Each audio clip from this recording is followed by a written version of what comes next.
In the shadowed corridors of history, where empires rise and crumble like sandcastles before the tide, one voice from the 14th century speaks with unsettling clarity to our present age.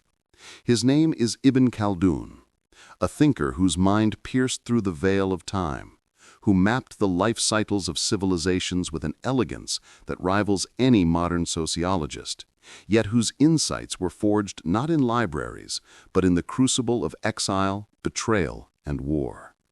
Born in Tunis in 1332 into a family of Yemeni Arab nobility exiled from Andalusia, Ibn Khaldun lived a life as turbulent as the eras he sought to understand. He served sultans in Fez, Granada, and Cairo, was imprisoned for political loyalty, negotiated peace with kings and conquerors, and, in his twilight years, stood face to face with Timur, Tamerlane, the sword of Islam, whose armies laid waste to entire civilizations. Yet it was not these deeds that immortalized him, but a single work, the Al-Muqaddimah, the Prolegomena, an introduction to his universal history that would become the cornerstone of sociology, historiography, and political theory centuries before Europe awakened to such ideas. At the heart of Ibn Khaldun's vision lies a deceptively simple concept, asabiyya, a term often mistranslated as tribalism, but which carries a far deeper resonance. It is social cohesion, yes, but more precisely, it is the fierce, almost sacred bond that unites a group around a common purpose: survival, conquest, or revolution. It is the spirit of comradeship born in hardship, the loyalty of brothers in arms who share bread, blood, and belief. This asabiyya does not arise in palaces or among the idle rich.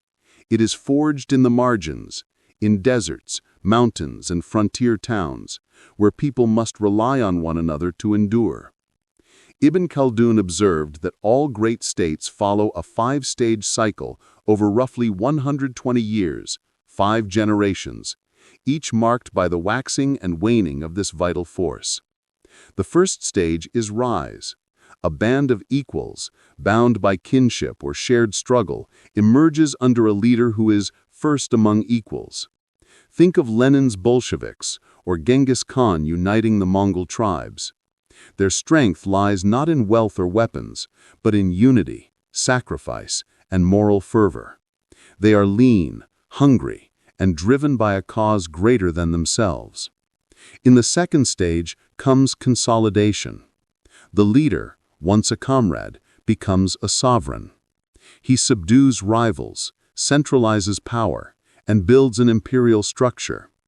Stalin did this after Lenin. Fidel Castro turned on Che Guevara. The original asabiyya remains strong, but it begins to shift, from collective idealism to personal authority. The third stage is flourishing. The empire reaches its zenith.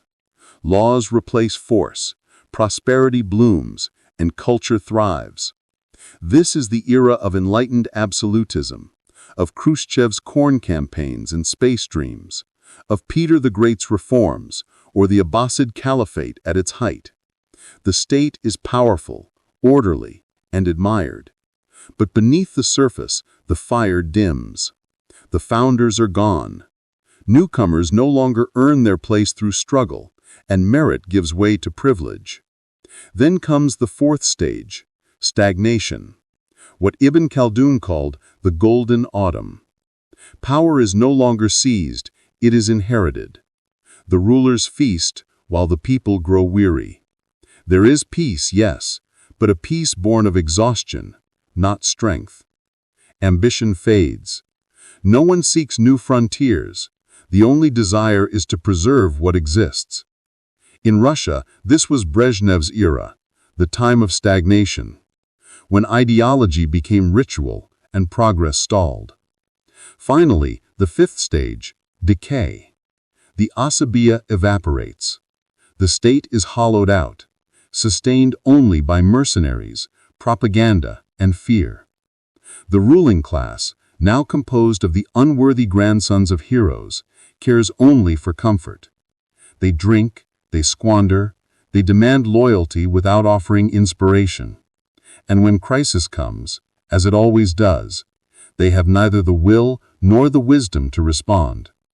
The empire collapses not because of external enemies, but because it has ceased to believe in itself. This is the rhythm Ibn Khaldun saw repeating across North Africa. Almoravids replaced Almohads, who were in turn swept aside by Marinids. Each rose with fire in their hearts, and fell into decadence within a century.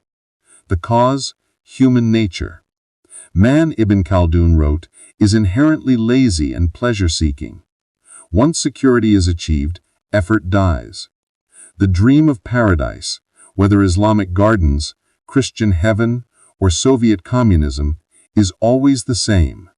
A world in which one need do nothing, yet all desires are fulfilled. When rulers live in that dream, the real world slips away.